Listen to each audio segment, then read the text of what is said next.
Okay, and we're live with another session of Mineral Coaches. Today we're working with Saturn, who is hovering around 2,800 SR. We're going to be looking at some of his DPS play, reviewing that, some Hanzo. I think it'll be a little bit of me, a little bit of McCree. I haven't really seen it, so we'll see what happens. Yeah, how are you? How are you doing, Saturn? How's your day going? I think it's an early morning for you, right? Yeah, it's 5 a.m. currently where I'm at, Uh-huh. but it's starting off well. Awesome. So I don't know if you've seen any of these sessions, but yeah, just in general, I like to start with asking you just a couple of questions, asking you about what are your goals in Overwatch, when did you start playing, are there any kind of weaknesses that you think you have that you really want to improve on, things like that. So maybe we can kind of design the session a little bit more to meet your needs. Yeah, I started in season 5, uh, and I've been playing pretty consistently ever since then. So it's been about, I want to say, was that 2.5 years? Um, I started in silver, climbed out of silver, all the way to platinum, and then at that point I kind of stagnated. And I would say my biggest weakness was at first not really understanding how the game fight phases happen. Poke versus actual fight. Or Mm-hmm. versus when a fight's won or when a fight's lost. And then after that, I would say my biggest glaring weakness would be probably not knowing what to do when things get a little messy or hectic. I kind of tunnel vision into uh, looking at for a pick or looking for something that maybe isn't there. You'll probably see that in this. Mm-hmm. So do you feel like you have a better understanding now of like when fights end, when fights start, and things like that? Is that no longer an issue? You just feel like tunnel visioning is maybe more of a priority?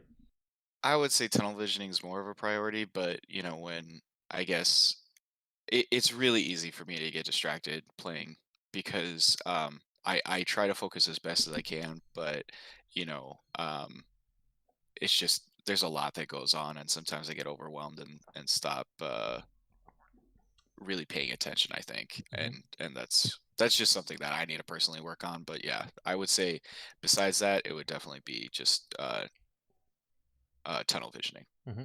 So the players that I've worked with, mostly lower rank players who feel like they have worse awareness, they don't really they struggle with tunnel visioning and things like that. One of the biggest things I think that leads to that is because you don't really know what to focus on, and then you're just overwhelmed in the moment because there's so much info to take in, so your brain just shuts down, right? So the way to counteract that, in my mind and my theory, is that you just have to acquire a lot more game knowledge. You have to be more prepared for the fight. You almost have to anticipate what's going to happen so that you're not surprised. Like if you're expecting 3 or 4 things to happen, or you know that there's like 2 or 3 different scenarios that can happen going into a fight, and you're way more prepared for those scenarios, automatically you're not going to feel overwhelmed, you're not going to be tunneling, you're going to be more aware in the moment, right? So I think that's the goal for any low rank player to add into his repertoire. So we'll try and address that and see if we can kind of help you in that regard. Sounds good. Mm-hmm.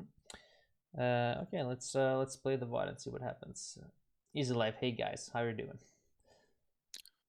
As a disclaimer, I tried to like talk while playing Mm-hmm. to, I guess, save my thought process on things. Is So is that something you do normally, or just because you were recording a VOD for me? mostly because I was recording a VOD, but I do tend to try to say things out loud to kind of focus myself, Mm-hmm. and acknowledge it. Because I mean, like I can think, oh yeah, yeah, yeah, I definitely got to do, focus Orion Shield, but Mm-hmm. then sometimes, I get distracted or whatnot. But saying it out loud helps me kind of focus in on the Mm-hmm. game plan. Mm-hmm. Yeah, I mean it's fine as long as the things that you're saying out loud, as long as it's happening kind of between fights, and you're using that to kind of focus. Say the fight ends, you die, you're coming back. The next fight starts in like 20 seconds. You go, okay, these didn't use blade. They're gonna have blade here. I need to be aware of that because I have to be careful with my positioning. I have to maybe pressure him a little bit more. Maybe my target priority changes because they have this ultimate. Like as long as that's how you spend the time between fights, then it's productive and it's definitely good. So we'll see what you get up to here as we start the Yeah. match. Good morning, Nimi. Okay, so looks like you guys are running a triple DPS composition here. Is Hanzo your main? Yeah. Gotcha. Okay. Solo tank. We got 2 dives. 3 dives. With every death comes We got it 1 is time person to that's act. Oh wow, the frame rate here. We're really watching back line. a bit of Is a it slide. tough? It's a bit of a slideshow, but we'll get through it. You're going to come. You're going to come. You're going to come. Do you have a bad PC?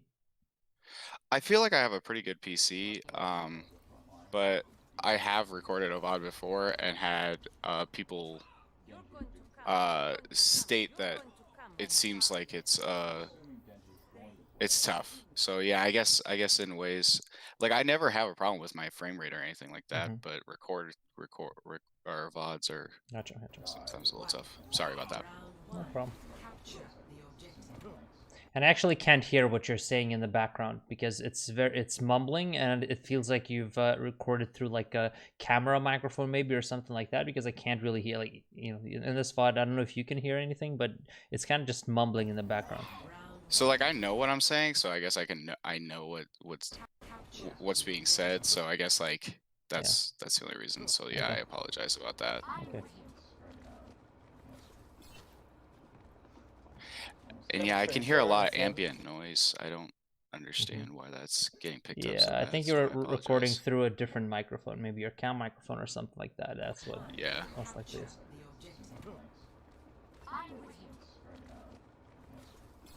But the game plan was to play with Anna. That's basically it. Is while the 2 people die or the 3 people dive, whatever they're gonna dive, I'm gonna stay back with Anna and protect her against any flankers. That was my game plan.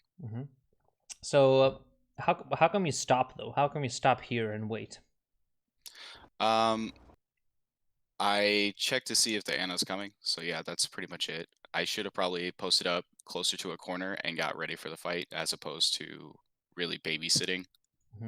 Which is, yeah, that looking back, that was a mess up. Because on control maps especially, it's really just kind of a race of who gets to the middle first, who gets map control here, and who gets poke. Because usually if you get to here and they don't have a Lucio, then they're gonna get to this position roughly at the same time, or maybe you will even get there faster because you can double jump. So you will be able to get here faster than some of their characters and potentially have some pickup potential or do a little bit of damage on the corner faster. So it's very, very important that you try and get forward as fast as possible. At the same time, if you slow down here, you wait a little bit and then you push forward, maybe a Hammond comes in and boops you down. Maybe you give more time for the enemy Lucio to come in and boop you down.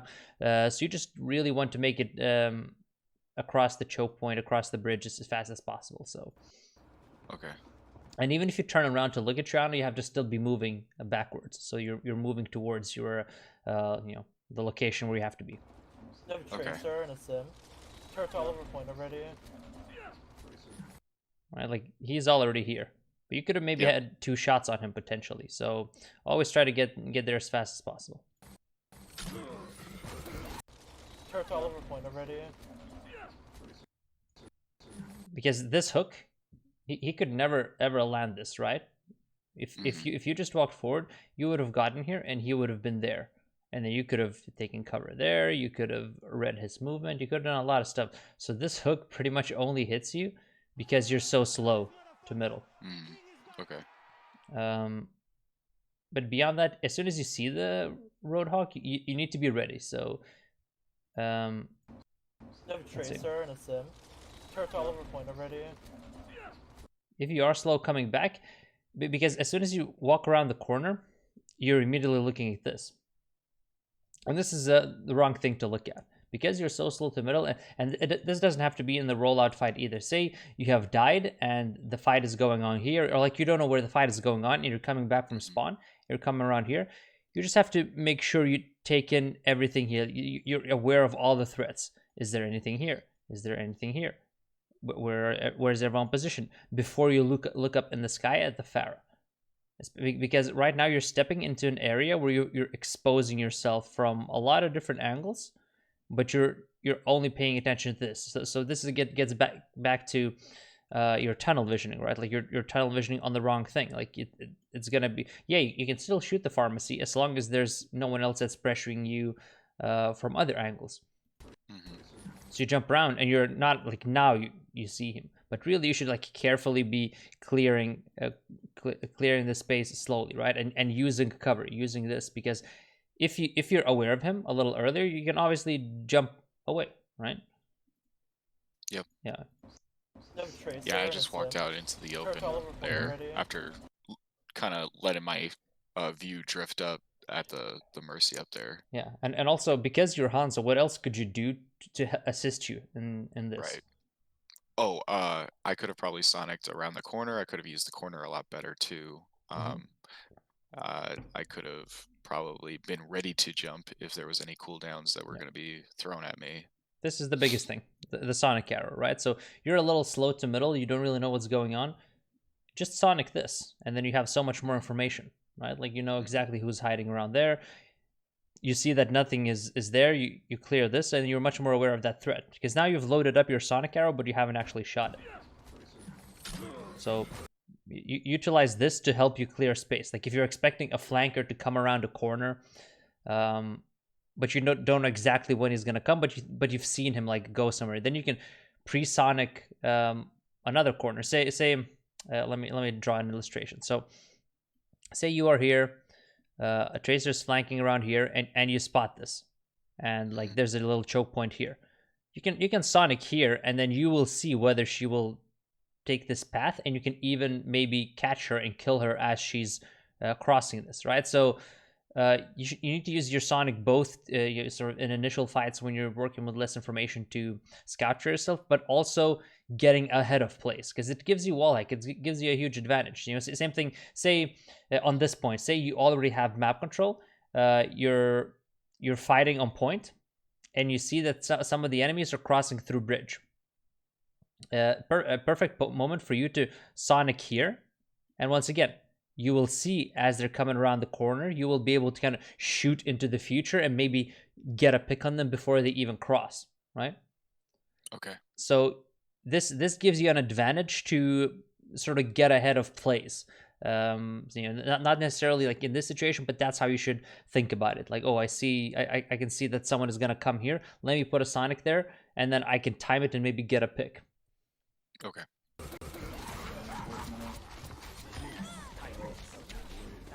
Can't see your hand here.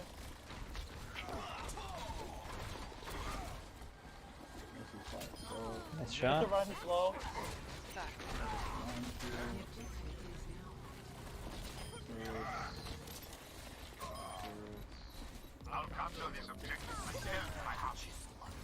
So you're very stationary. You're almost like you're almost like a turret. Yeah. Yeah. You can always move around, you know, like always think about which positions should I take, where I can use my front line, where I'm not isolated, because you are one of the primary targets for dives if your enemies have dive heroes, like you and the supports. And you said like you want to play with the Ana, but you haven't really checked up. You don't know really where Ana is. Like, of course you can see this, like she's probably behind you, but still, like you can potentially just step on point and play from point because you have cover. If someone shoots you, you can hide behind cover, right? If you step out in the open, that's where you're most vulnerable. Right? Like if you were on point now, you would have an angle on all of these people, right? And you would be helping your team cap the point. And if someone steps on the point, you would be able to help and kill that target as well. Okay. Because you know it's not as much as like how can I get the best angle. It's just like you're way out in the open. If they have widows, if they have Hammond, like you're just very exposed. This is Hammond can slam you here. He cannot slam you here as easily. He cannot slam you inside that house as easily, right? A widow can't pick you as easily if you're playing close to a corner here or here. But say like a widow popped out here. Obviously, you can potentially go here, That's your only cover, and then you're still kind of stuck in the open. Maybe someone comes out and pushes you out of there, and you can just get caught in so many bad spots. So it's very important that you think about your positioning and use cover, especially since you are not a hit scan. You're not a target where you always need LOS on your opponents, right? Like there's a lot of value in Hanzo just loading up an arrow, shooting, hiding behind cover, starting to load up a new arrow, then peeking out, and then shooting. Okay. Right? So you limit the time that the enemies can see you and shoot you while still not affecting your potential to get picks yourself, because you are there's kind of reload time, right, for you to get a fully charged arrow. Now of course, if you're storm arrowing, it's completely fine to push a little more aggressively. It gives you a little more freedom, but just in general, it's very important that you understand the importance of using cover as a projectile hero. Okay. And just like shoulder peeking, it's very, very valuable. All right, so now she's shooting at you, but if you were here, you could be peeking, shooting, hiding again, reloading, peeking here, shooting, hiding again, right? And you minimize. Maybe you're exposed for like half a second, but you can shoot. It doesn't affect your ability to put out DPS. Like yeah, now you're doing that, right? This is good. Now you're using cover. Perfect, right? Like he can't do anything to you, but you can shoot him. For him to do anything, he has to push you. And yeah, like you're in a good spot. So here you are doing it, but you could have potentially done it on a point. And it's something you always have to do. Because now you're doing it because you just got hooked and you're afraid of the Roadhog. But you have the advantage against other heroes. Like a Tracer is pushing you. She has to come around corners. It gives you a much better advantage when you're playing around corners.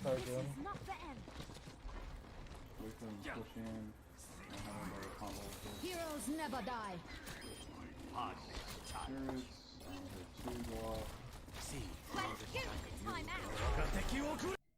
Yeah, so you're playing a little weird here. You're prioritizing shooting turrets, right? Even though you know there's a fight going on here, right?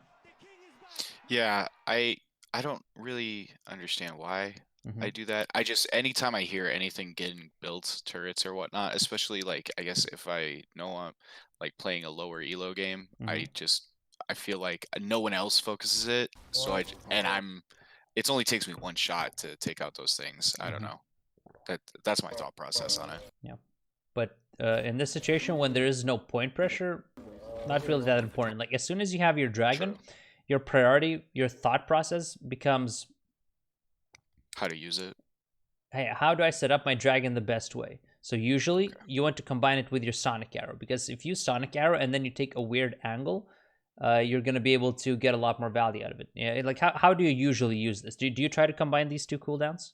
Yes, there's if I can get like a cheeky one through like an angle, like a weird off angle, and get like one or two picks, I'm happy with that. Yeah. The only other time I do it is to really try to split a team in mid-team fight as soon as they commit to a fight. So the bridge is like a perfect area for your dragon, right? Like as long as you get a good angle. But obviously, like so if you want to dragon on the bridge when they're crossing, what angle do you think is best? Like looking at it from here, if you would choose any angle, you could be positioned anywhere on the map now. Say the hog is a little further back, they're crossing the bridge. You've put down your Sonic, and you know that the Reinhardt is here. What angle is the best for you? Ideally, I guess I would go a little bit closer to the wall and try to have the start of the dragon start right at the bridge, so that makes it the longest, I guess, time up to cut off the bridge path. And what would be the worst angle? Maybe straight at them, so that they could just see it. Can you draw it? Yeah. How do I draw it? You just select a brush on the right side, and then you just draw with your cursor. Sorry. Okay. Can you see that? Did you just? Yeah, I saw that. I saw that. Okay. Okay. Cool. Yeah. I guess if I was like over towards this area, and then I shot across where they could just see it coming right away, and they could just possibly just back up and not engage at that point. Right. So a straight angle where they can see it and they have time to disengage. So really what you're saying with your dragons, you want to be as close to your enemies as possible without exposing yourself, and also coming in from an unexpected angle where they can't really kite out. So the better the angle, if you can be under them, if you can be over them, if you can come from a different side, those are the best angles, because then there is no clear way from them to kite. If they see a dragon, it's unclear. Should we go this way or should we go that way? That's how you split them. That's how you get kills, right?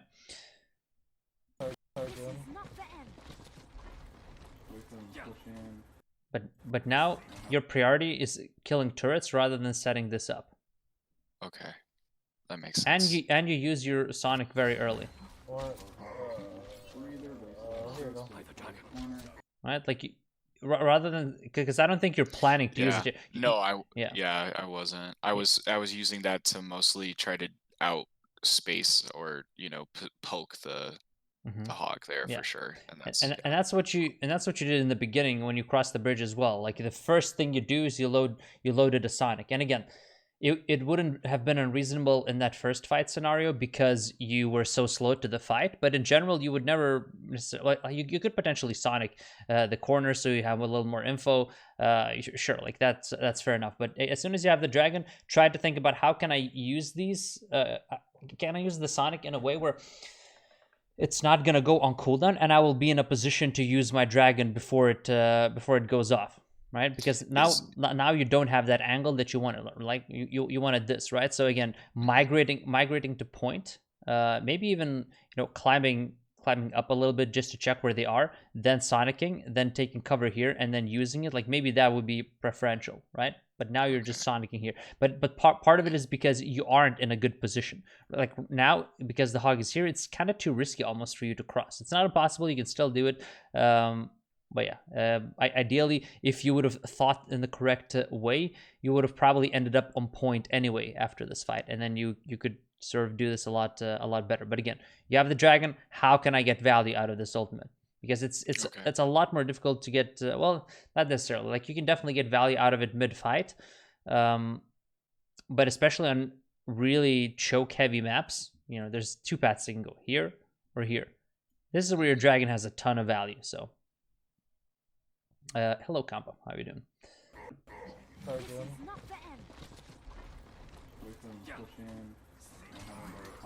Heroes never die. Right. And once again, moving towards an area where we talked about it. There's no cover. You also have no shield.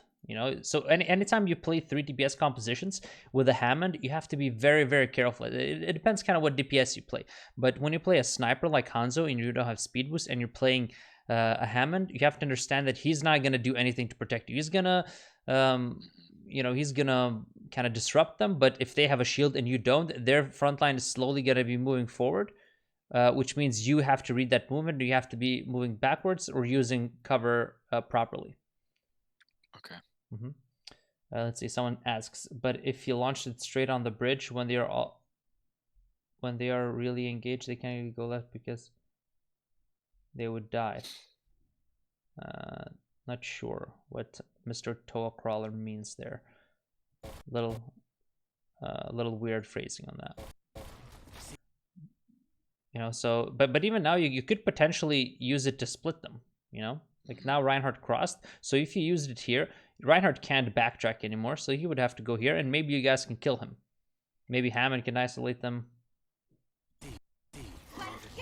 But you're not really, like now that you was use kind of the idea there. Yeah. I saw that yeah. It was slow. It was definitely slow. It's slow. It's not only slow, but it's also used after your Sonic expires. Yeah. And now you're going blind. Right? So where do you put it? Do you put it here? Do you put it here? Do you put it here? Right? Like if you put it here, maybe they can just sneak past. If you put it here, you don't know. Maybe the Reinhardt already went back a step, so maybe they can just kite it out completely. If you put it here, maybe they've already crossed and you don't see it. Which is why, like now, you, in terms of where you aim it, you're working with very little information because you haven't utilized your sonic arrow properly, and your positioning is weird. Whereas again, like if you have this angle, it doesn't really matter because it's a better angle to cut him off. Because as long as you drag him from that angle, as long as they haven't crossed this line, it's fine. But now it's the angle is worse, and you don't have as much information. So because you want to use walls and you want to make sure that the enemies don't see where the dragon is coming from, which is, that's what you accomplish by shooting it into a wall. You also want to have as much information yourself, so it's not like you're shooting it blind as well. Someone said, let's see, I think whether dragons launching straight down the bridge since they can't go left, right, or only back. Yeah, but still, like ideally, you with the dragon, you want to get kills or split them in a way where it leads to kills. Because if you just use a dragon and they fall back and they repush, you've bought maybe 5 seconds, but you haven't gotten a kill, and you've just kind of misused. Like you can on this bridge, you can definitely leverage this ultimate into a lot of kills. But yeah, you just want to create as much information for yourself as possible.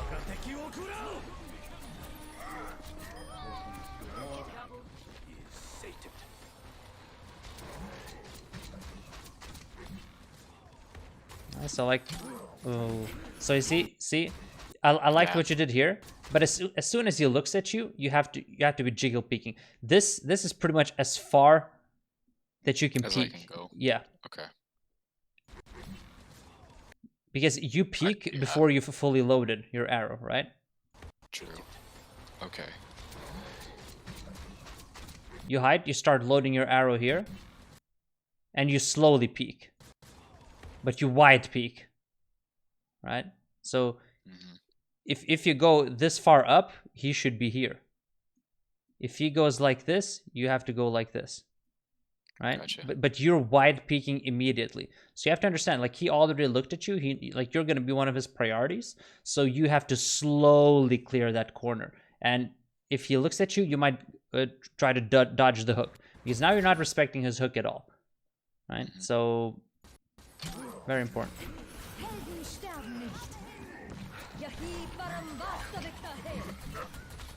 This is where I don't even really know what to do here. So I just gave him space. Well, again, you're playing Hammond, so it's going to be difficult for you to control space. You're going to be playing off picks. You're going to hope that he disrupts him enough for you to do stuff. So what do you need to do? What is your job? Maybe spam choke points. But well, they're already through the choke point. They're going towards the point. Yeah. Maybe try to set up like a crossfire. So go at an off angle. Yeah, that's good. For the other two DPS and try to split their, I guess, attention. Yeah, so you want to just put yourself in a position where you can output the maximum amount of damage without risking death. So again, using corners, playing inside, things like that, and trying to get the best angle possible. So where do you think it's best to go from here? I could have gone not so far to bridge, but just to the outside of point, that little area outside of point, and over really there behind the point. Yeah, and hug that wall. And here? then I could have had two options. I could have gone up window. I could have gone left to flank on the back point after Hog's cooldown, or I mean ultimate was done, or I could have just stayed at the angle where it's at right over here and kind of jiggle peek this corner. So I would have had a lot more options, but I just went full disengage to the bridge. Yeah. Could potentially even use this too, like you could potentially use that as well, a little more defensive, a little more safe. But yeah, like this could definitely work too. Like I like the thinking, because your team is pushing from here. You could easily climb up towards the window, shoot. If they start looking at you, you just drop behind cover, right? Then you charge a new arrow. Once you've charged it up, you start climbing, and then you shoot another one. And you would be so annoying. And the way they would have to deal with you, they would have to push around this way or that way, and then you can always kind of juke them, because you have a little more mobility. You can jump over to the mega. You can, if they go around this way, maybe you can go that way, or you can go this. Like there's a lot of ways you can kind of yeah, juke them. Because in reality, like if you play this position and they take cover behind here, would be very difficult for you guys to do anything, because yeah, like your Hammond can contest, but most likely you won't be able to push them off. And if all you're doing is shooting a pillar and they're taking cover, but they're still pressuring the point, might be difficult for you to do stuff. So yeah, might be a decent idea. There are compositions against which you would probably want to use this as well. Maybe like say if they have a Genji on point, then like this type of a distance is nice for you against a Genji, right? Right. So say you have a Winston Diva, instead of just a solo tank, but they have a Genji. If you position yourself here, he can potentially jump you and kill you and one-shot you. So you have to also think about the threats that the enemies have on their team and kind of measure distance accordingly. Okay. Corner. I got shield for the other side of the map. But she's gonna rise together.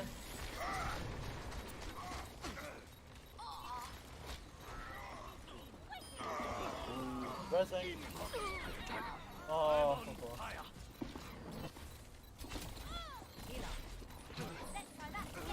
Recall, but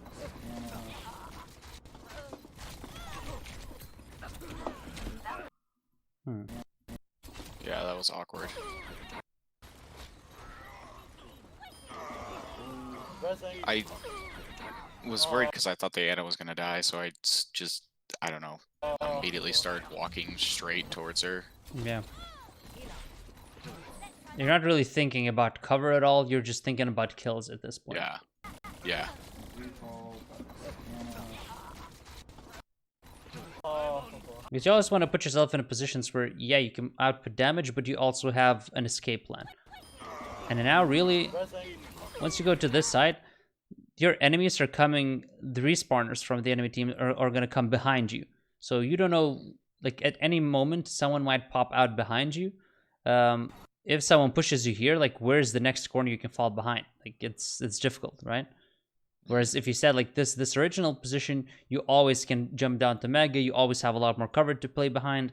Oh, But now, yeah, like, this is very awkward. You have no idea what's going on behind you. Because if you're playing on your side, you know what's happening in front of you. You know that no one can come behind you. You know that no one's going to flank you. And as long as no one is flanking you, you know that you only have to worry about one angle. Now, as you're focusing on the Tracer, you can get shot from there, like from anywhere. Somebody could just respawn and come back and shoot me. Yeah, you're so vulnerable. Even maybe you didn't see someone on the right side. Maybe they can just come and kill you as well. Whereas if you would have just played kind of that side, a lot easier for you to make reads. You're, again, working with more information. That's what we're getting back to all the time. It's going to be easier for you to make sound decisions if you have more information. Even now, like, now you see that this is a threat. And he distracts you a little bit, right? If you look at this. As the recalls, you're like, oh, there's a Roadhog there. So you look at him momentarily, and then you're looking back at him. So you're focused on two different things. You're aware that he is a threat, so immediately you should be thinking about, okay, how do I push away from this threat so I only have to worry about this guy? Which is sort of what you do. You take cover. Like now, because you know where the Roadhog is, he can't really shoot you here. So this isn't bad.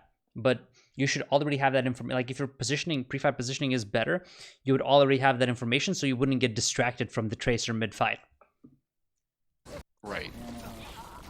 Because now you have no idea. Now the Roadhog might be coming behind you. And you know, but if you're looking this way, you can see both of them at any time. You're keeping them in front of you. It's sort of like playing basketball. Anytime you're defending man to man, you want to keep your man in front of you. You don't know what's going on behind you. If a screen is coming behind you, a guy sending a screen, you might just slam into it and fall down because you didn't know what was going on behind you, which is why communication becomes important. And it's the same concept in Overwatch. Like you have to keep the better you can keep your opponents in front of you, the more because it is an FPS game, right? So you can only see a very limited amount. Your field of vision is limited, so yeah, you have to kind of position yourself in a way where you can see everything.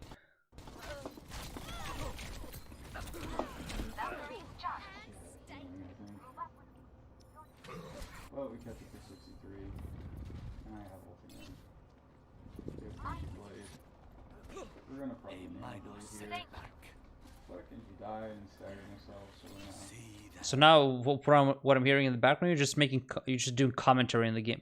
Genji got hooked. He staggered himself. Like, irrelevant. It doesn't help. It's irrelevant. You're focusing on the wrong stuff. Think about your positioning. How do I set up my dragon? Right? Like you haven't given this any thought at all so far since the game started. How can I use my first figure out how you can use your abilities better, and then focus on other people. Would you suggest using that almost on cooldown then, and just trying to get as much or as many dragons in as possible a game? Yeah, I think that's a good idea. Like obviously, if you can use it, get one kill, and then that kill is gonna give you the fight win, and you can maybe farm 60% on a new one before the next fight starts. That's how you snowball maps, right? Okay. And especially in your rank, people are bad at dealing with this, so you can get a ton of value. If I'm understanding correctly, I think I'm using it a little too conservatively, and not really. Yeah. Okay. You're using it. Feels like you're using it more reactively than giving it a lot of thought about how you can set it up. Because when we talked about it, you're like, yeah, I understand the angle I need to take to use it, but your priority was killing turrets on point rather than setting this up in the previous fight, right? Now your priorities are talking about this guy rather than thinking, okay, how do I set this up? Like now, obviously, we don't have map control. We are the ones coming through the choke point, so it's going to be much harder for me to get value out of this. So it means I have to give it a lot more thought if I do want to get value. Okay. So you probably want to think, so how would you think? Like if that's your priority now? Your Genji has died, you have another extra 10 seconds or 15 seconds to think about this. How would you want to go around getting value out of this? Okay. So if I'm not thinking like I've acknowledged that, Genji died and I have to wait another 10, 15 seconds, I would probably make an off angle to the left, assuming that my team is going to go over the bridge again. I would probably try to go around to the left and in that little area over to the left of point where it's kind of like a choke point in itself, and try to get an angle to force them to kind of push into my team so that because my team, like right now we have a Reaper, and Reaper doesn't really want to have to travel. He would rather have people come to him, and we don't really have anything to enable him like speed or anything like that. So forcing them to either die to a dragon or run into my Reaper would probably be, I guess, most efficient. It's also just easier for you going on that side as well, right? Like if you go around here and you guys clear the choke point, it's just out in the open. So whichever way you shoot the dragon, they're gonna see where it's coming from. They have a lot more space to use it. So really, like going this way is gonna give you a lot more walls to shoot it off. It's gonna help you surprise them a little more. It's gonna potentially push them into your team or split them. But also, if you can funnel them onto the point and use it over a wall on the point, like whichever angle it may be, that's how you get maximum value, right? So, yeah. Let's see what you do. What are we doing? I'm here. He's not too smart, okay?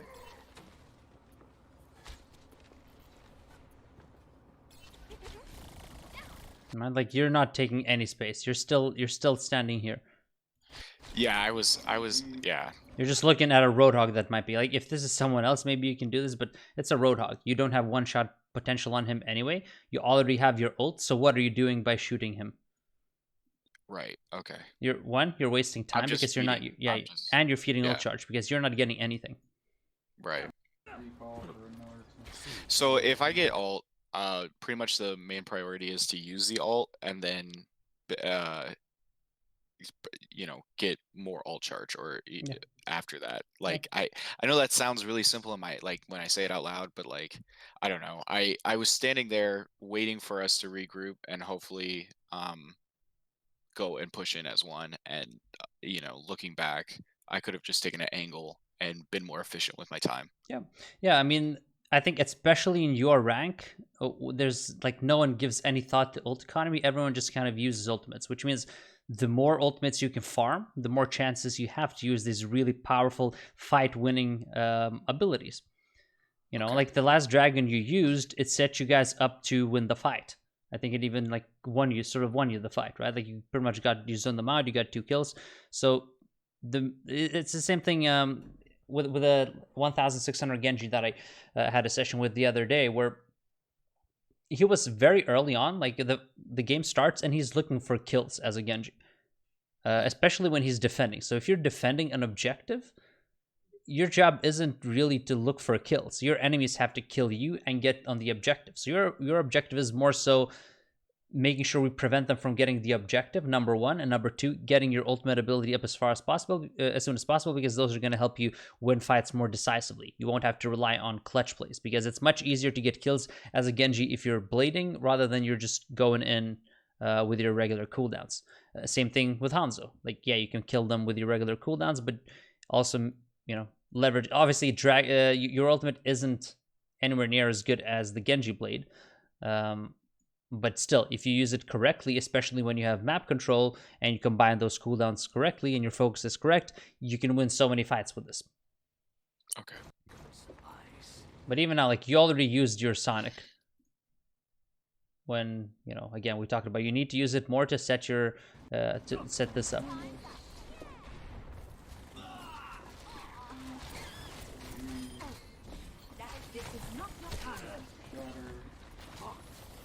Another way, complete waste, right? Like, why are you shooting it there?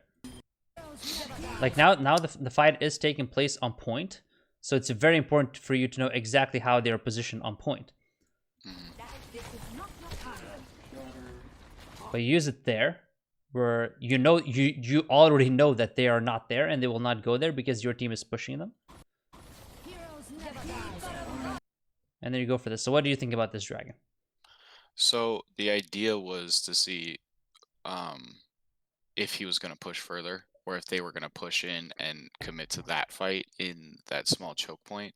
And so then once I saw that he was backing up, I was trying to get an angle behind him with the dragon as my team's kind of pushing in, so that they could kind of, like, I guess, ride the dragon into the point. But I went on a weird angle, as opposed to, like, I could have just thrown it down this choke point, which I think might have been better. And they could have actually just used the dragon as cover going onto point and kind of gotten a free point control off of it, as opposed to me trying to, I guess, isolate the Reinhardt, which is what the plan was there. So if that's your plan, because it's a decent plan. So you see this, he's very, very pushed up. Their Tracer has just recalled, you just rezzed. He's very pushed up, and you're correct. You can potentially split him. But how should you use your Sonic arrow? And if you want to execute that play that you I could have shot the shield. Yeah. So that way I would have actually gotten intel on him specifically, Exactly. because that's who I was looking for. Yeah, because you were like, Anyways. well, you were like, I'm gonna put my Sonic here. Initially, what you said is like, I'm gonna put my Sonic here so that I see in case he pushes away. But if you shoot it into the shield, it gets stuck inside his shield, and you can see exactly where he's moving, and then you have, once again, more information. You will get what you wanted. You will know if he moves here or if he moves here. But if he doesn't move forward, if he moves backwards, then you don't know how far backwards he is, and you don't know where to place the dragon. Because if he's here, then you place it probably here. If he's further back on the point, if he's here, then you probably place it there, right? Like, it changes, and your positioning changes. Because, yeah, it's definitely a good play. Like, you see him overextending, Sonic, the shield, like, you didn't have the Sonic, but you could even potentially go blind, take this wall and put it like this. Because you know he's very overextended, and he doesn't have a speed boost. But you may, and even now, like, when you take this angle, you could potentially put it here, and then see, maybe there's people here. You could potentially jump over either, as well, so that it's closer to the wall, and they have less time to react. Yeah, because if you shoot it from here, they still hear a character using the ultimate, and they could potentially just start backing off the point and give up space like that, but it's not going to necessarily yield you a kill.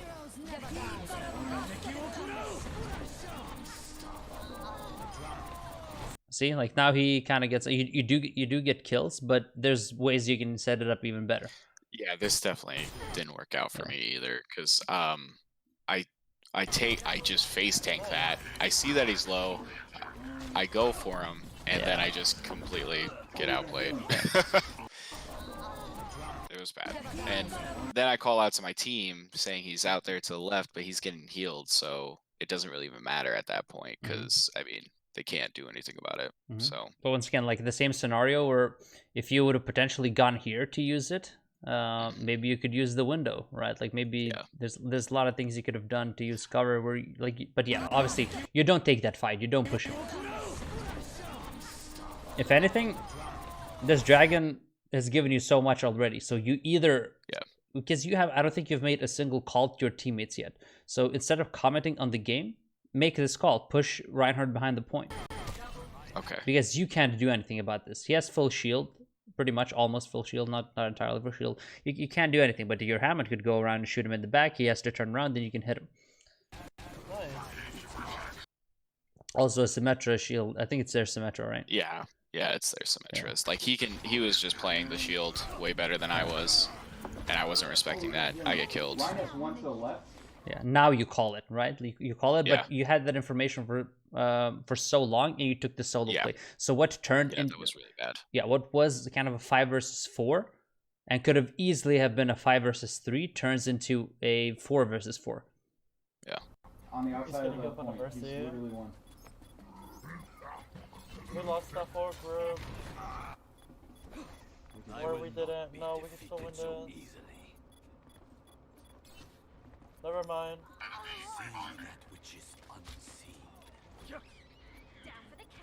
I don't know why I'm still pushing, to be honest with you, because we're already down. Like, It's fine for you to push. You want to farm this, right? right. Nothing's That's going true. on. Like if your priorities are getting value out of this and then farming this as fast as possible. So I don't mind, but what could you be doing better if that's your objective? Using cover like that rock, if I know that they're coming out. Yeah. I could go off to the left. I could, I just keep having this weird thing where I play super awkward and just out in the open, kind of Yeah. like a turret. You're thinking Yeah. where can I position myself so I can spin around 360 and see everything around me, but then you're exposing yourself as well. So yeah, like in theory, being out in the open is going to give you the highest chance to find a kill, but it's also going to let you get shot from different, like even think about, so let's say you are a Torb turret, right? Like Torb throws you out, like let's say Torb throws you out in the open, and it's gonna get killed real quick. yeah, the Torb turret has an aimbot. You see something in front of it, start shooting it. Something comes behind it to shoot it. Not contested, right? Because the turret can only focus at one thing at a time. You can also only focus on one thing at a time. So if you position yourself out in the open and something comes behind you, you're screwed, right? Yeah. Just like a turret, which is why usually when good Torbjorns place turrets, say like rather than placing it here, like obviously you wouldn't place a turret here, but say, so let's go back where we have a better vision of this fight. So like if you're a Torbjorn, like you're never gonna place your turret here, right? Because it can get shot from so many angles. You would probably place it, you could potentially place it here so it covers the point and they have to push around to kill it.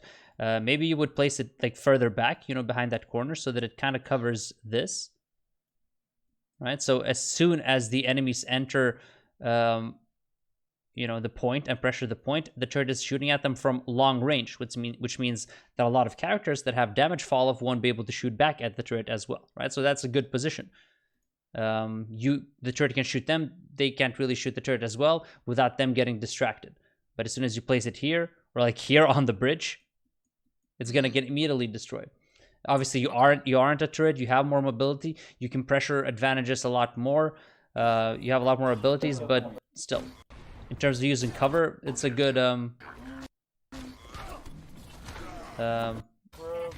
it's a good analogy, I think.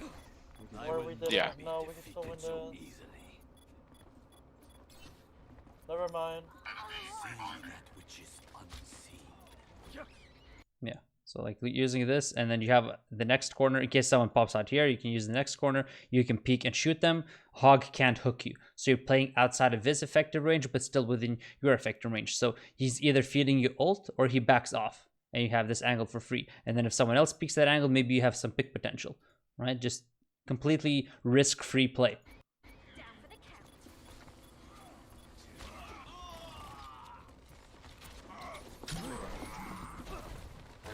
Okay. What is this hog doing? He's like, I'm gonna teach you a lesson, but I'm gonna let you live. Oh, he thought you would fall. Yeah, For he Han- thought it he was- forgot yeah. you forgot you were Hanzo. Okay.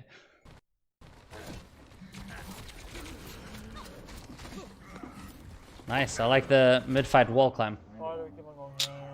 Yeah. But you're screwed because you don't have double jump because he hooked you.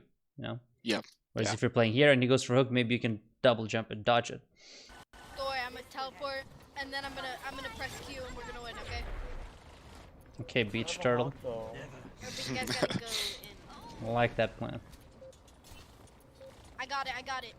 But you farmed a lot of ultimate there. It's just like you paid Yeah. with your life for it. And when you're dead, you can't farm ultimate. So, Okay. Do it now.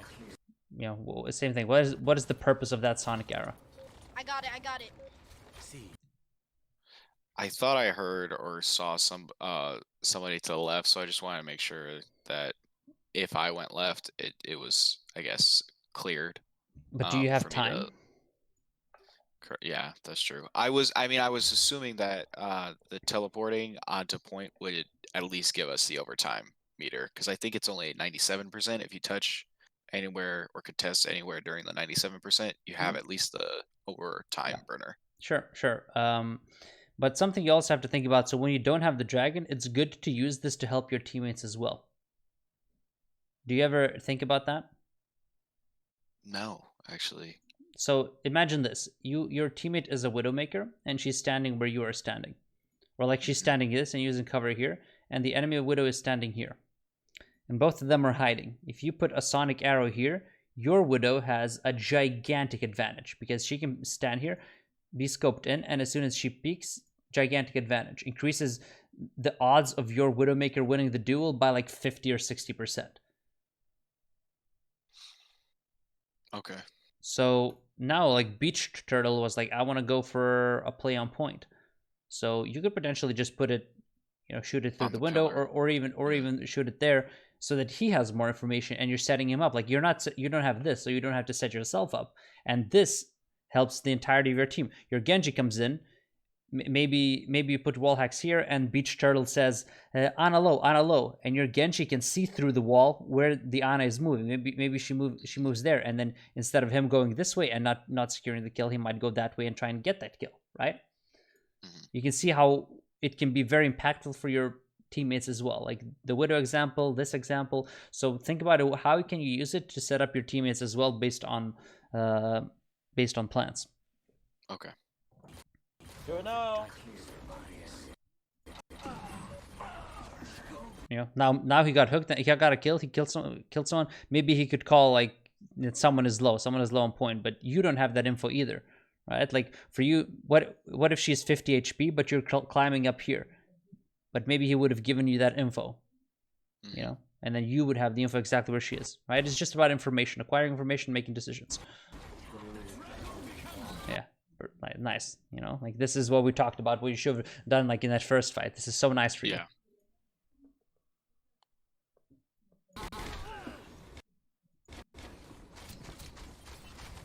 You know, you can always keep kiting these corners.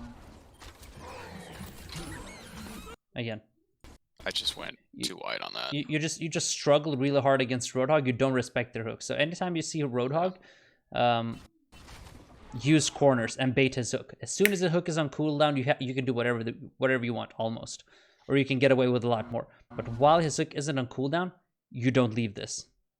You stand glued here, and pay attention whether he's coming here or whether he's coming here, and you're trying to dodge the hook. You see that he uses the hook. Do what you want. But you're pushing point. You can never push point when you know the Roadhog is somewhere around this corner. Okay. Same thing what you did on the pillar. Same thing what you did here. Yeah. Like if I'm you in this situation, like now you've already made the mistake, I'm immediately double jumping back to put a distance between myself and taking cover. Even like, because as soon as you make eye contact, you know he's coming for you, right? Yeah. So now you have to think about, now I've already messed up. I don't play the corner. I didn't play the corner. I already messed up. And this will happen as well. Like sometimes you won't be aware and he will come around the corner, just like what happened in the first fight. So what do you need to do now when you've already made this mistake?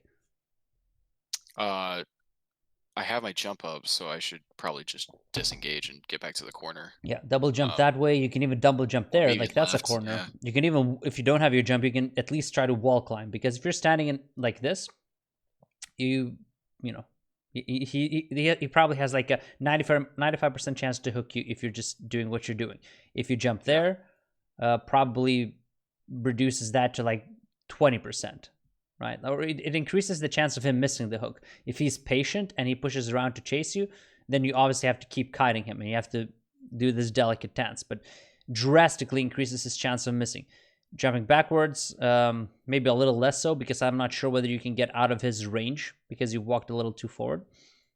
So probably optimal this. If you don't have your double jump, at least wall climb. Maybe that gives you like an extra 10% chance to survive or avoid getting hooked. Okay.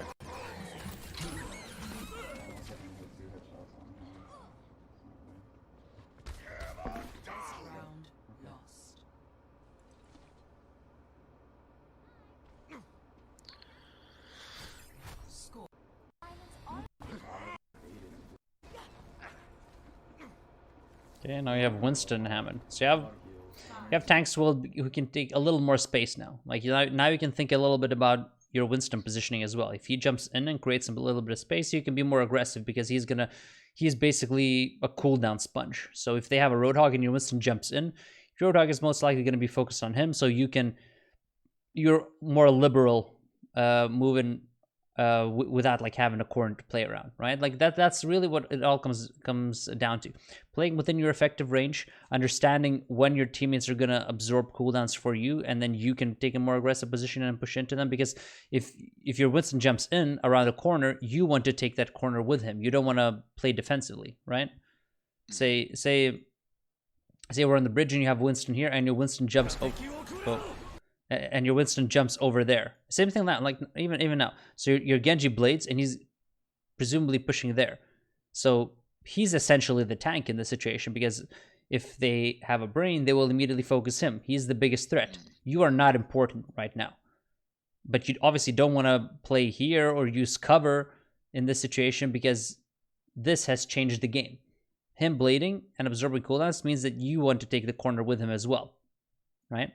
So with Hammond, it's a little different. When you were solo tanking with Hammond, you are a lot more reliant on corners, because even if the Hammond goes in, he's usually just disrupting. He's going in with his grapple, moving them around, rolling around, maybe slamming them, going around. Like that's what Hammond is doing. But a tank like Reinhardt, a tank like Winston, even a Genji like blading, in theory, they will absorb cooldowns and they will buy you a lot more time and they will buy you space. So if he's moving forward, you have to move forward, and then you don't have to be that afraid. Now, obviously, if he gets one shot and dies, immediately you have to retreat, read that situation, take cover again. Okay. So again, very very important that you pay attention to which tanks you have in your team, because it's going to dictate how you can play and how you can position yourself. Yeah, you keep looking at your Ana, like she's not gonna go anywhere. Like she's not getting a speed boost. She's gonna come with you, you know. Yeah. Don't worry about it. You know what I mean? Like now, this is a perfect example. Obviously, you don't have to worry about playing corners now, because you can see how much space is created for you. You can see that these guys are drawing all the aggression, so you have all the freedom in the world to just W. You know, W to the next aggressive corner, play around here. If you guys keep pushing with them. If something goes wrong and these guys die, then maybe you retreat here, or you retreat there, or you retreat there. Okay. But yeah, just sort of read the movement. And this you could have anticipated already in spawn. You see, oh, we have Doomfist, Hammond, Winston. These heroes will just jump into them, and something is going to happen in the middle, which means at the beginning of the fight, no matter what happens, I will have a little bit of space, so I should position myself so I can try and carry the fight or follow up on their aggression. Okay. Yeah.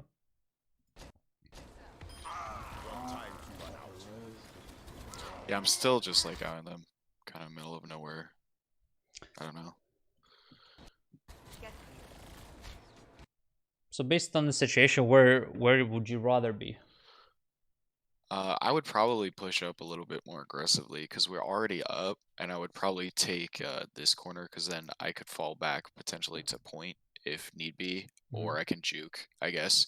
And like if they really were pushing me, say it was the tracer, came all the way over and tried to push me, I could wall climb over and get over on the other wall on the other side. Mhm. I guess I would just have more options, but like Yeah. standing in the middle here, I don't really have any options besides what's in front of me. Mhm. Um, and yeah, I don't really have like that much mobility if Mhm. I don't have any walls to work with. So Mhm.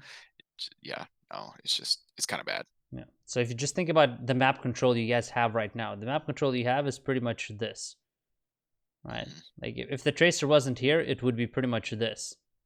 Hmm. But right now, this is the space that you have. So this is really where you can operate. You obviously you don't want to push here and get into an unnecessary duel. Like this would give you a better angle towards there, but it also invites the possibility of you getting flanked and killed because you don't have someone anchoring down this space. Now, say your Doomfist goes here and the Tracer runs away. Now you're controlling this. Now you can potentially even go here a little bit or here and then go back there because your front line is controlling everything, right? So yeah, but because of this, I'm inclined to agree. Like you can still push forward. It allows you to potentially peek around the corner. You can still play potentially here and shoot them, but you're not too far away from the next corner.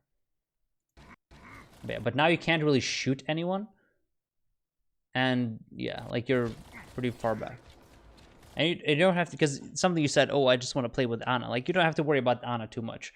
There's not much you can do for the Ana. Remember what happened on the previous point? Like you get pushed by the Yeah. Tracer, you were shooting her, but she still died.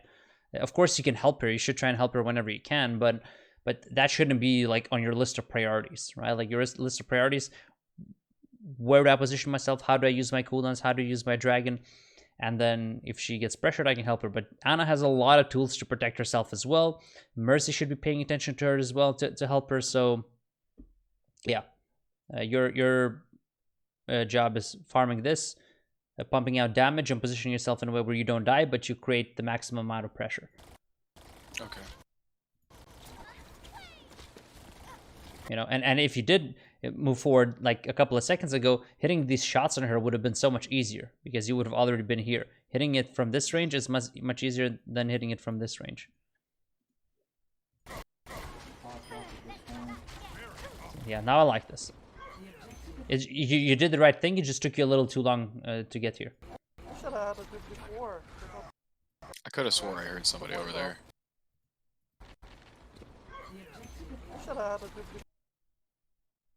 Still, it's not. That's kind of the reasoning Okay. Yeah. of why I put that there. I mean, it looks random now, like, but at the time I could have swore I heard something over there.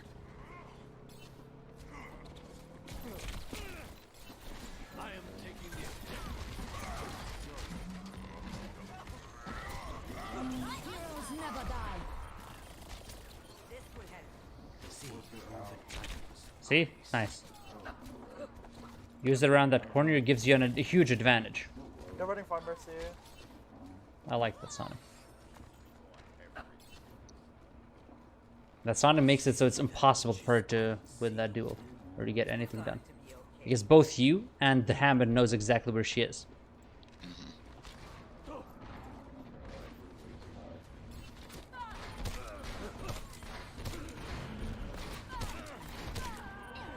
Mm. Yeah. Where's your cover? Yeah. I feel like I could have gone left by choke point towards our spawn and kind of played that cover. You're going to be okay. Yeah. I was not expecting her to actually like commit to that fight, but I mean, she has a pharmacy. I mean, it's a pharmacy, so why wouldn't she? So yeah. Exactly. You know the threat is coming, and also there's no reason for you to stand behind the point. Like you just gotta stagger. You can push up with your team, right? Like where can you? We're getting back to the same point. Where can you output the most pressure? From here, you don't see anything. You can't shoot anyone. Like if the pharmacy doesn't come there, you don't do anything. Like you have to push up with your team. Like you could either push up here, play above here, right, and shoot them, and then you can retreat through the window. Like that's a potential escape path. You can push through main and play that tight corner over there, and then retreat to point. But you just kind of stick around here. Yeah. I am like 88 to ult. I could have at least used my ult to help my team. It's choke point. That's a perfect place. Yeah, I just have way too much downtime. Yeah. You use this, but this doesn't really help you, and it's really not in a position where it's really going to help them that much either. Yeah, you're just standing here, like you're waiting for them to come. But you're giving your like you and your Ana here are giving the enemies who are retaking a chance to like fight 6 versus 4 in the choke point. That's true. Yeah. So you always have to think about where's my front line and how do I push up with it. Okay. Because yeah, you get a little stationary, you get a little isolated, and you hear this here. Immediately you should know, like, I can't really take that. Boom, you retreat here. And again, like your team is fighting. Their team is fighting where they should be fighting. You should already be there helping them. But even when you see the pharmacy, just go with them. Go with your team. Don't get isolated in a 2v1. It's mathematically not, like, because now your Ana realized it. Yeah, and she already left. Yeah. But you don't say anything and you stay. You're like, I'm confident. I can take this this 1v2. And you could, like if they're pressuring the point, you could try and challenge here, but you need to play here so you can react and you can dodge. Yeah, because I was just standing in the middle of a square, open square. Yeah. And then I just go deeper into the open square with my jump. Yeah, exactly. So even when you get caught out in the open, you stay out in the open, right? So it's a two-way issue. Your initial positioning is bad because you're not using corners.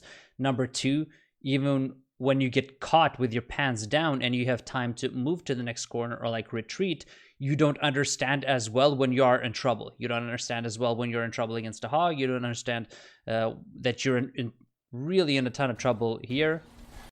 So that's like the second issue, right? So I don't really see you using double jump to dodge people as much, or like to retreat behind cover.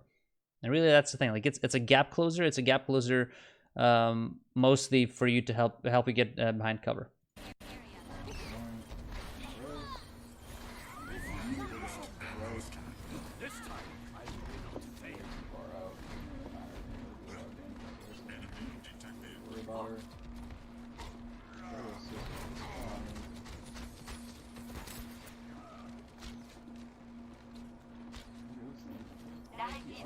Okay, you have this. How do you set this up now? I'm not even thinking about it. Yeah. But I now, would go. But now I would. Because now you would be they focused. wanna Like push after here, this, right? the session, you would be thinking about this. Yeah. And so if I were thinking about it right now, I know they want to push here because I could see my team is facing this direction. So they're obviously taking a fight around that direction. So I would want to probably maybe storm arrow here to get this area, or maybe storm arrow this wall here to get this kind of area or corner so that I can shoot a dragon into that mass and either force them to give it to my team, or at least my team can then dive onto them when they're backing up. Yeah, because once again, now we're paying attention to the front line. Because really what happened, you were isolated here, your team was here, now you guys have switched places. So if you can teleport right now, you can teleport your character, the game is frozen, you can teleport your character to any position. Where do you teleport your character? I would teleport my character right around here because I know the outside is kind of contested by the pharmacy, so I don't want to be out on this area or this area. And I feel like if I'm right in the fray of things, like at that corner, that far left corner over there, then I can kind of get overwhelmed by the people there. But I feel like if I have this corner contested, or I take this corner right here, I have line of sight of everything on point, and I can kind of also call out to my team if pharmacy is coming in, even if they were to come in behind us here. And what else do you need to be aware of? I'm not sure. Where's can you draw a line of where your map control starts and ends right now? Currently our map control starts at If you so no, let's put it this way. Okay. If you reposition yourself here, Oh, okay. where does your map control start and end? It would start and end probably around here where the point is. So and then also anywhere that's around here. If they try to go from choke point. So if you are positioned here, you think you have map control here? I mean, at least to contest, yeah. Yeah, you can contest this, but do you have control of it? No. Right. So also very important to understand that you have to be aware of this threat as well, right? Right. Because now they're here. Anyone can come in from that angle too. So if you position yourself here, you have to be aware of the threat here because you don't have map control here. Right? Same thing in the beginning.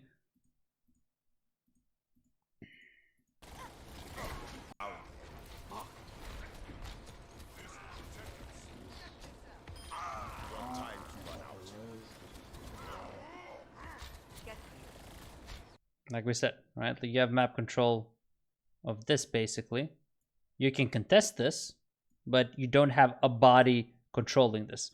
So because if you had map control here, then this tracer doesn't have this option, correct? Correct. Right. So if you have this, means they can't push away. They have to push someone away from here, and then they can retake this map control there. But right now it's this because the tracer can move freely in all of this space. She can't move. Okay. She can't move freely past of this because it's contested by a body. So that's how you need to think about it. Look at So if we were to go back to that same place, then I Okay. would assume that our map control is just point at this point then. Yeah, let me find it.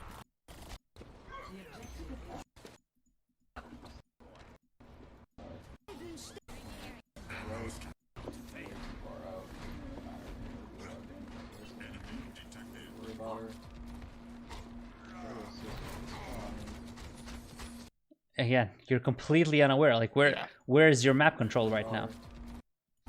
I mean, You don't really it's kind have of any. spread out. We don't really Yeah, like because they I have split they have myself. that. They have that. You have Yeah. the point. So again, because you don't have a body here and you're not controlling this, you don't know what's going on behind this wall. Yeah. You don't know what's going on behind there. There you have so little information here. So when you step out here, hello. I see the hawk, then immediately try to back up. Hello, old friend, right? Yeah. And if your goal is to shoot the shield, you can do that much safer from behind cover, especially when you don't have control. Like obviously, say you have tanks here, and he peeks there, and his shield is going low. As he's retreating this way, yeah, like you want to widen your angle so you can shoot it the entire way out because you lose LOS on this shield a little earlier from this angle. But now you don't have control of this, so you have to prioritize your life. You have to be afraid. And you're lucky. Yeah. But now you have that information as well, and you see him going back. So you're like, okay, I'm out of here. That's why flanks are so important, because if you didn't have to think about these guys, you wouldn't be staying here. You wouldn't be going through the point, right? But that's why flanking is so important. But again, we get back to the same point of your field of view. It's very limited. So anytime someone can shoot you from the front and the back, say a Pharah came behind you now, like it would be so difficult for you.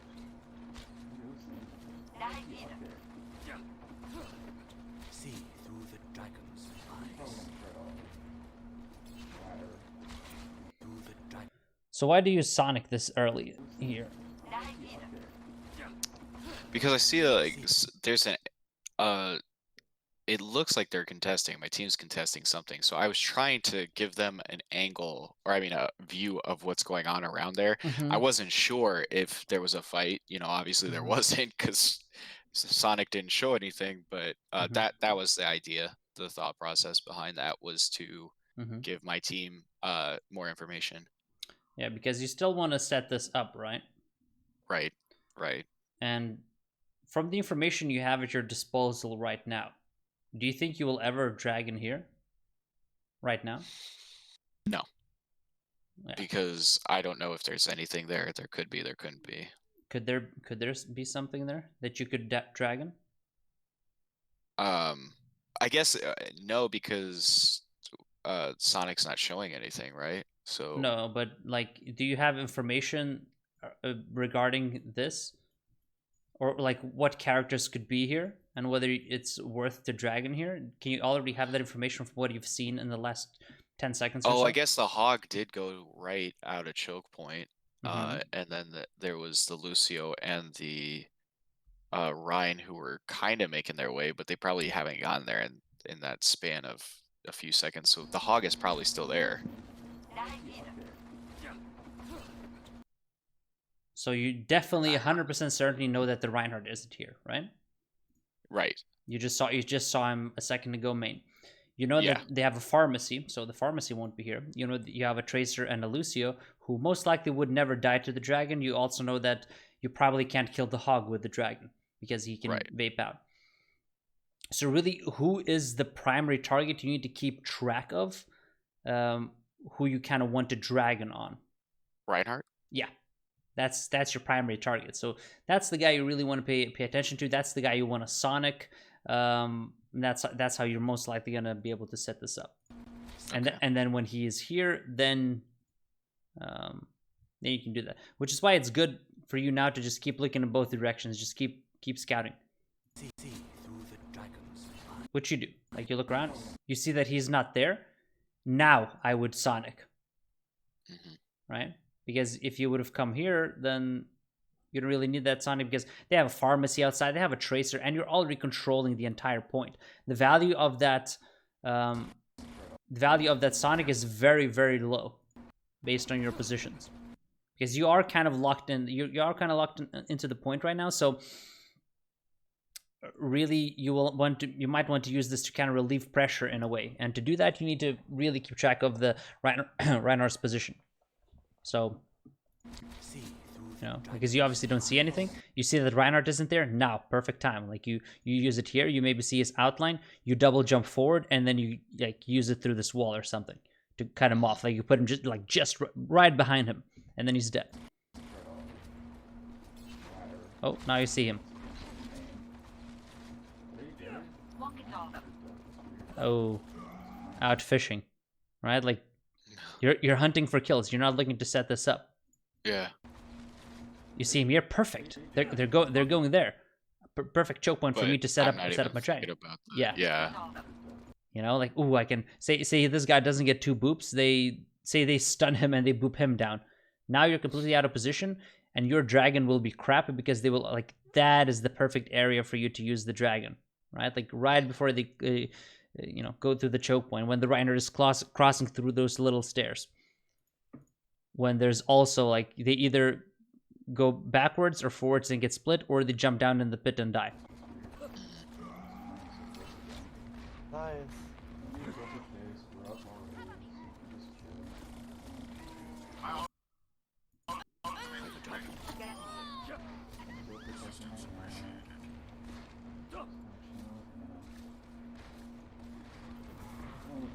Yeah, now you're standing on point, not doing anything really. Yeah. You know, now like you could be there and peeking. So it feels like you are making the right rotations. Usually, you usually take the right positions. It just takes like an extra 3 seconds to do so. Yeah. I'm not really proactive. Yeah. And it's just like you're not paying attention to where your teammates are going, and you don't understand when you're in danger as much, and you don't play corners. Like even now, like you're playing out in the open, which is it's kind of whatever right now. But yeah, like you. Same thing now, like you're using your Sonic so early. Usually you would probably want to see the Reinhardt coming here and then Sonicking him. And then if he keeps moving forward, maybe you can like throw it out like that. Or maybe if no one is here, you can throw it out like this, you know? Yeah. Okay. But you want to see him first because this is your priority. Okay. Not using this on cooldown, because now you're just using it on cooldown constantly. Heroes never die. You know, like you have a good position for a dragon. Like say he would be going there, nice position. Like wherever they go, you have a nice position for a dragon here. but you don't have information. Like you haven't seen it. Your team is fighting, Yeah. but you haven't seen a single enemy in forever. Yeah. Oh my goodness gracious! That was a fat finger if I remember. Yeah. You just panicked because of the hog. I think maybe, or I think I said fat finger Oh, okay. because I was turning. I remember he got a hook, and then Maybe. yeah. Maybe, or maybe you just panicked because of the roadhog.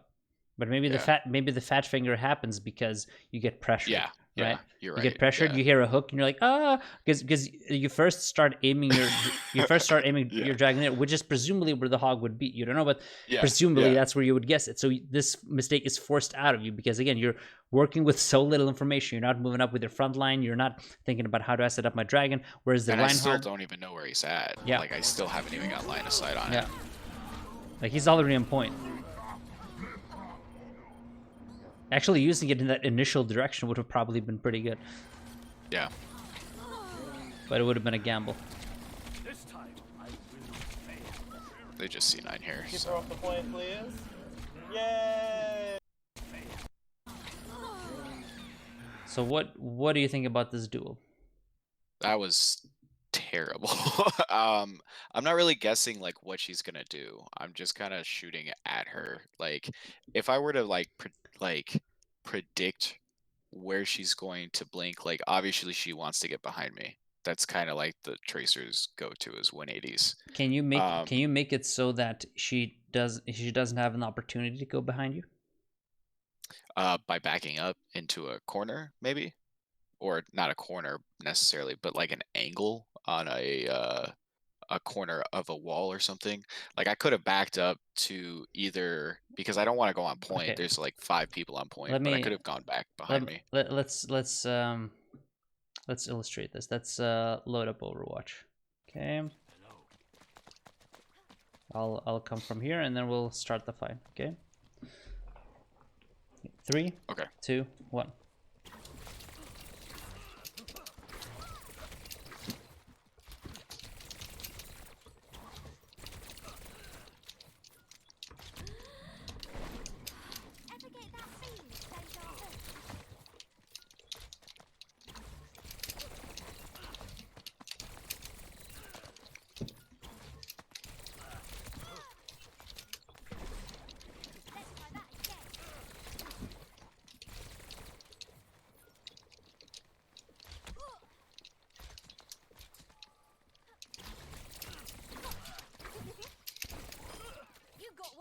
Okay, let's change heroes now.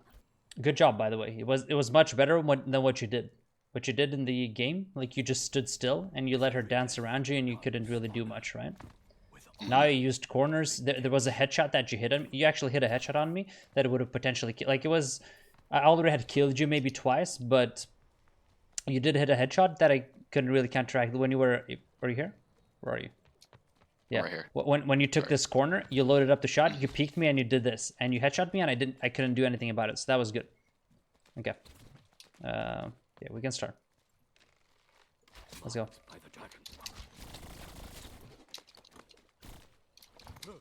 Oh.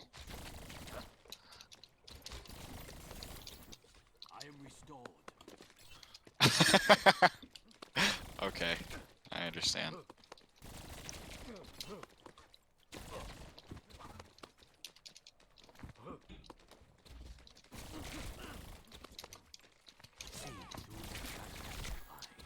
Oh, nice mega. Oh, and you have the health back too. Okay. Exactly. Right? You get the point. Yeah. Right? Okay, we can go back to the bot. So that's, like you have to understand like what are your advantages? What are Tracer's advantages? Let me just refresh this. And how do you put the Tracer out of his comfort zone? Out of her comfort zone. And your biggest advantage is the fact that you can climb walls, whereas a Tracer cannot get on high ground or she can't climb around walls. So you can just completely disengage here and also have a med pack to play on. So you could have 400 HP here, pretty much. Okay. Right? Are you in the QGG still? Yes, I am. Yeah. I'm here. So this is really bad. What you did against me was Better, I guess. better, but what I showed you is what you should immediately realize. Oh, I can just climb over a wall. Yeah. Okay. But that's what I mean. Like when you get in trouble, and this was another. So this was a tracer getting you in trouble. Before it was the hog. Now it was the tracer. Yeah. What is the limitations of the hog? The fact that he can't hook you around walls. So you just play walls and you jiggle peek him, and you try and dodge his hook. If you dodge his hook, he can't really do anything to you. And he also can't climb walls, by the way. He's not a spider pig yet. Spider pig. Tracer, very good if you keep it in the mid range and you put herself in a position where she can blink behind you and in front of you, and then you just can't really align and one shot her. But if you can keep her at mid range, if you can use corners where you can get value out of your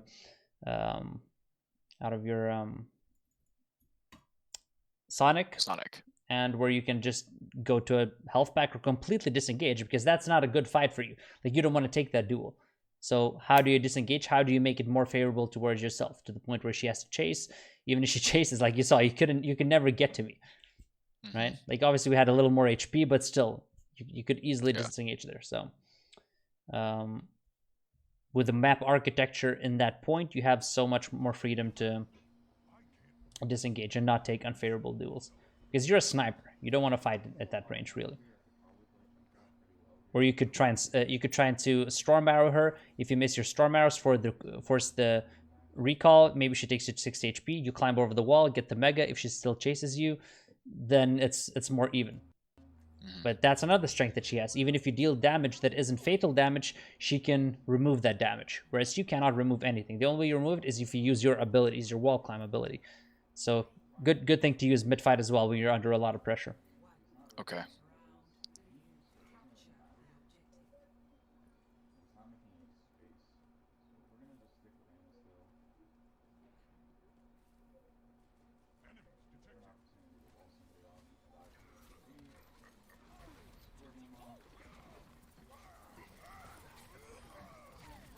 Ooh, the frame rate. There we go. You're giving it to that hog.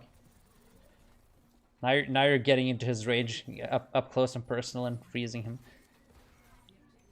Now see what you do there? This is what you didn't do. Yeah. Oh wait. He's hooked you enough times that you understand. Well, he could have actually hooked you there anyway. Yeah, he could have still gotten me there. Yeah. But now, is there. Yeah, the idea is there. It's not as easy because I'm not just standing in the open like before. Yeah, I'm exactly. At least around a corner. Yeah. Close to a corner. Yeah. And after he hooks, you're like, oh shit, I just remembered I need a jiggle peek.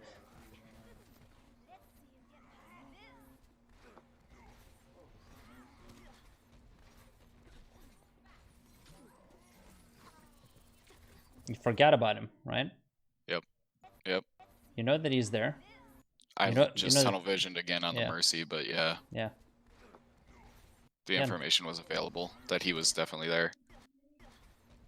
Yeah, the biggest thing is, like, you don't have map control there, so you have to keep eyes on it, because it's a vulnerable spot. Same thing when we talked about Night Market. If you take that corner, if you don't have map control behind you, and you know that they can potentially come behind you, you have to be aware of that. You have to be aware of that threat and, like, look back and forth.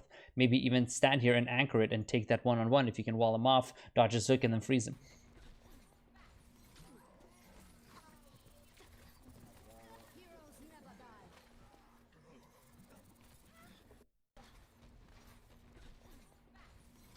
Yeah, and it's just a shame because you start the duel so low on ammo, so you have to reload very early. Yeah. I could have honestly just kind of like... You could have walled him.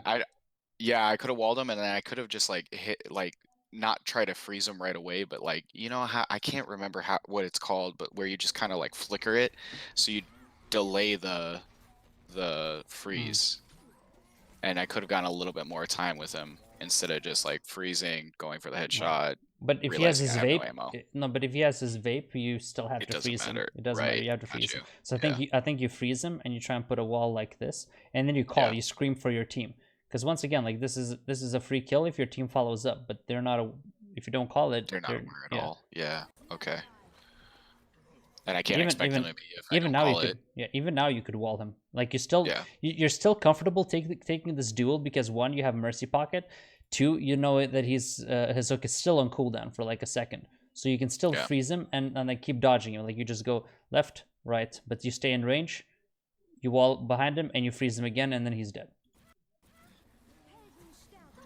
And if you had a wall behind him, he doesn't get booped off. Like your Hammond saved him, Yeah. but he doesn't Yeah. have a choice. But that was still, yeah, I could have definitely avoided him getting Yeah. saved by Hammond by doing a proper wall. Yeah, you just didn't use the wall. Like usually it's going to be hard for you to get a wall here, but left side, that's where you get value as mate when you have point control, like the choke point up front, and obviously like around here. So that's where you should be looking to use your wall.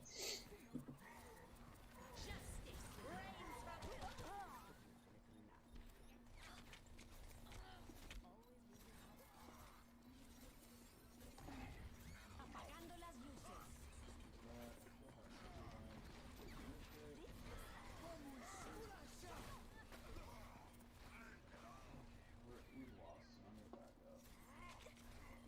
Monkey's in now. We need to fully regroup. We lost that. Yeah, you're just tunneling on the Pharah. Like, what are the odds of you killing her? I even said we lost the fight. I'm gonna back up, and then Monkey dives in, and I just go right back in. I don't know why. But it's just like, so what is your goal again? Now, the fight is lost. They have the point, right? Yeah, just back up, regroup.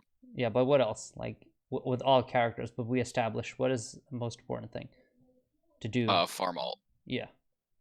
So Me hitting no shots on the Pharah and taking pot shots at her is not getting any ult charge. yeah, I could just be it's very hard. I could just be getting ult charge maybe off of somebody that's stationary on the ground, like any of the tanks. Yeah.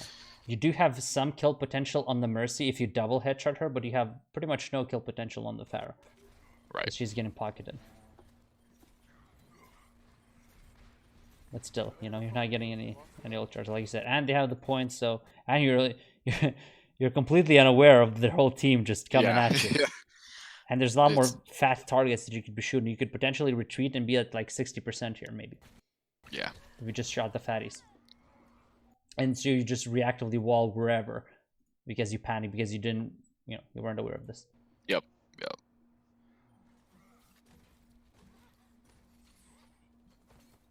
Now that they're running Pharaoh, they have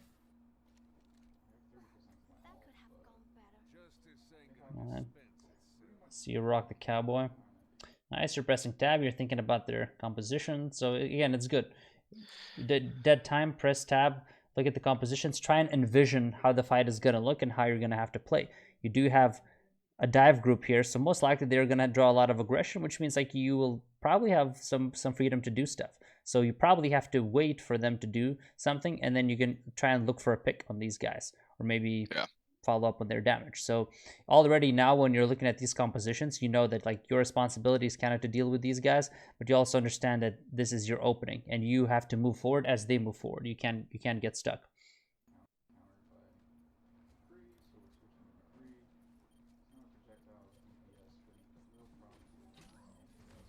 How about Anna, please?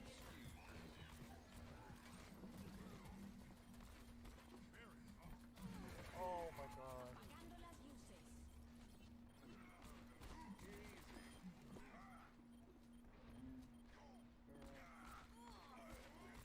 Very nice. I like this.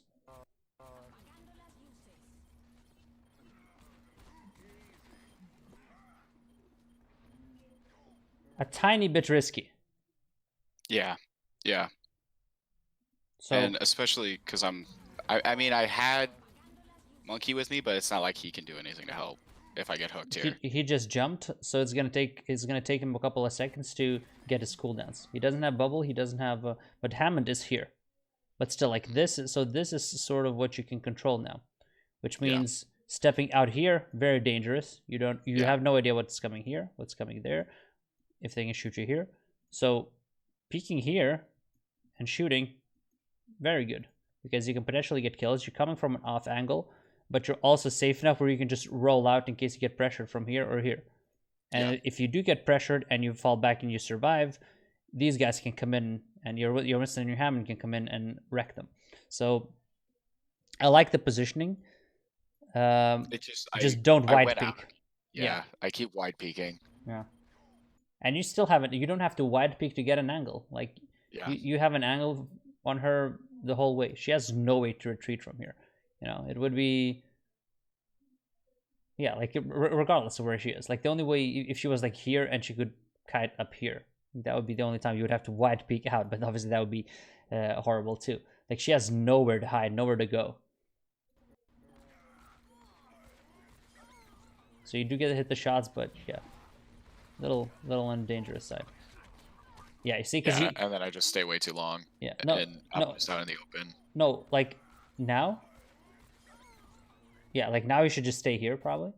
Yeah. Or peek a little bit, but don't walk too far forward.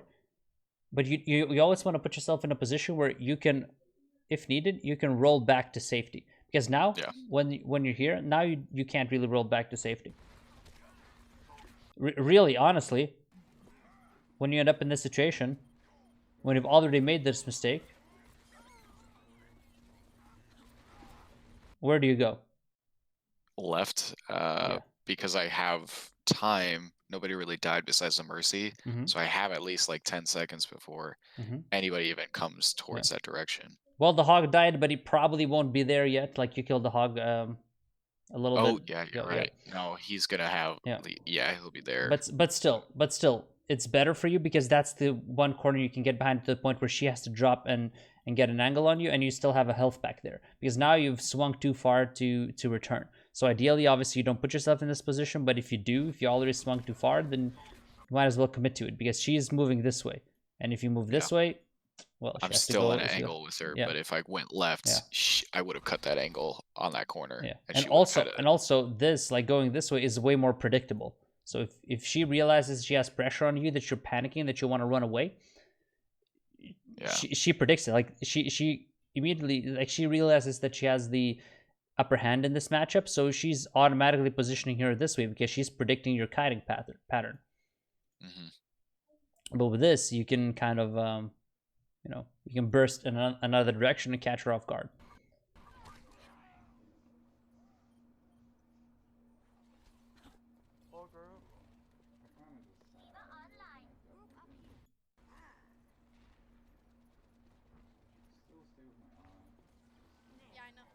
I shouldn't have taken this. Again, wide peeking. Yeah, I'm just out in the middle of nowhere.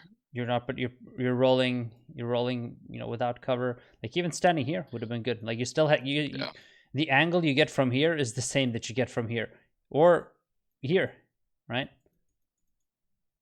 Yeah. Safer, less safe, safest, just bad. Yeah.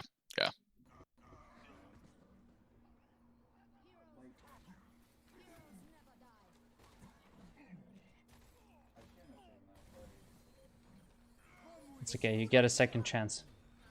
And then I just squash it again.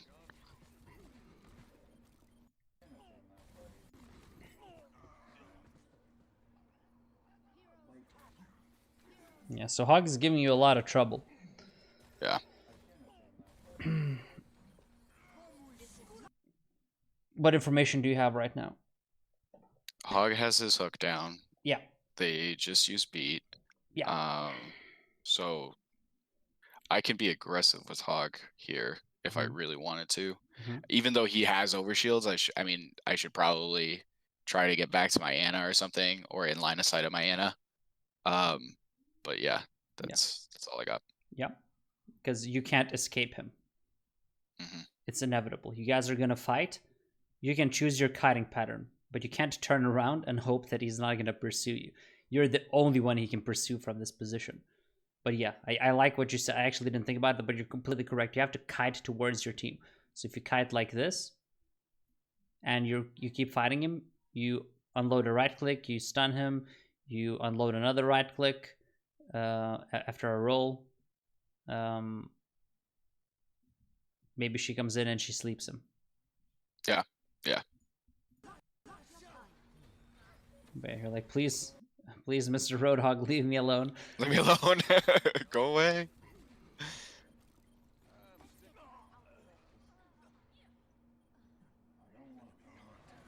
Yeah. Like at your rank, I imagine that Hog gets a lot of value because people are so afraid of him and they don't understand his limitations. He has very, very deep flaws in his character design that you can really punish. You know, like you can see he's just stomping you guys, but you can punish if you just play around his cooldowns and you understand his limitations. So yeah, but now you know. Now you understand him. Like when I ask you the questions, you understand how to deal with him. You don't panic. You only panic if he catches you out in the open, but you shouldn't be in that situation in the first place. Yeah, you're right. Yeah, I've really noticed that I'm just out in the open way too much, and I'm not really using my cooldowns very effectively. I have a lot of downtime in not even in between fights. Like when fights are happening, I'm just not really participating. So yeah, that's definitely something I need to work on. Are you in the Aggie one? You are, right? The Aggie window, the drawing stuff. Yes. Okay, so I think if I would have to summarize, in no particular order, just the stuff you can keep thinking about. Because what I think you should do is, I'll write out a couple of things that I think are priorities based on what I saw, and you should review games. Like you play a game and then review, and you judge yourself on how you did in these categories, and then eventually you will be able to figure it out. So number one, paying attention to your front line in the context of map control, because as a DPS player, this dictates where you can go, right? Like we just discussed. So seeing whether you misposition based on your front line, something you can keep track of.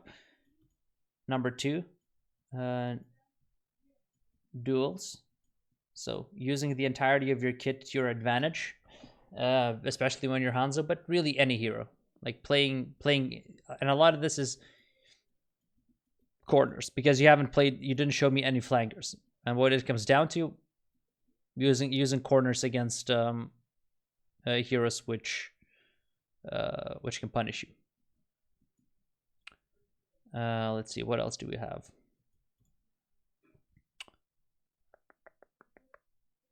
What else do we learn? Ultimate. Yeah, playing for your ultimates. So rather than playing for kills, play for ultimate charge, and then play to set up your ultimate. So again, you go back to watch your other games.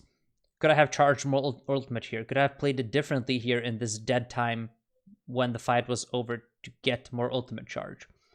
Another way where you can judge yourself and figure things out. Honestly, I think those are like kind of the three big ones. What else did you think? No, I mean like positioning myself is to give myself more options, because a lot of the positions I took, there was only one option and it wasn't even that good, and I didn't see any of the map. Granted, there's not a lot of like high ground that you can take in Lijiang Tower, but of the high ground that I could have taken, or the angles I could have taken to survey the map, I did not.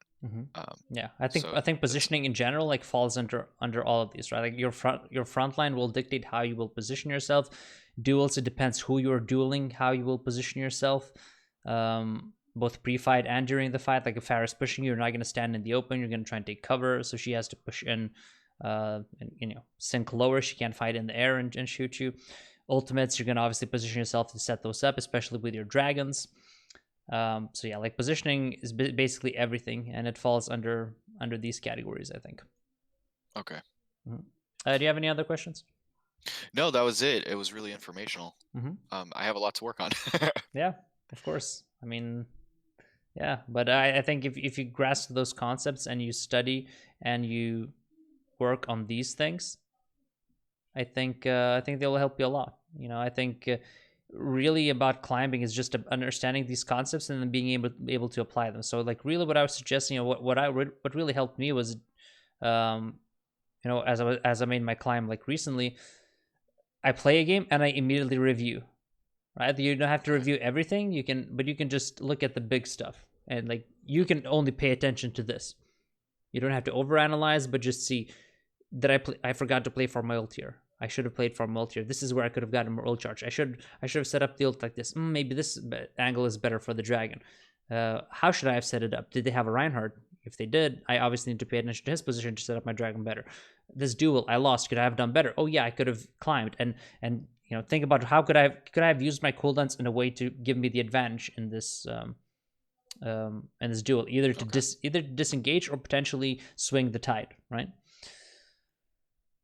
Yeah. So I think that would help you, just like studying. A replay system is so good now because you can see so much. You can yeah. I think it is gonna help you. Yeah, I'll make a habit of just like playing a game, review it, take it in. Sure. Try to do better on the next game, and just rinse and repeat. Okay. Well, if you don't have any other questions, we'll finish up the call then. Perfect. Yeah, sounds great. Thank you so much. Yeah, no problem. Take care. All right, take care. Bye bye.